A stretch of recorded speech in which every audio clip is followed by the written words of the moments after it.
Ditosos son non agresivos, porque les herdarán la terra.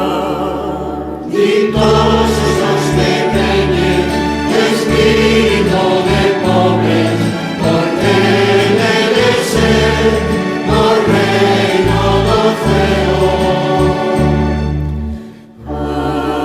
Ditosos son famentos e sedentos de xustiza, porque eles ficarán fartos.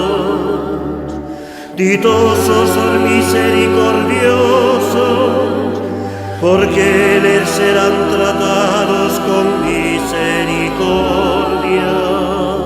Ditosos los que teñen espíritu de pobres, porque deben ser o reino do ceo.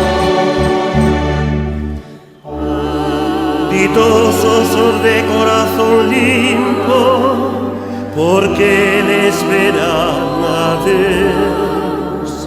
Ditosos os que traballan pola paz, porque serán chamados fillos de Deus.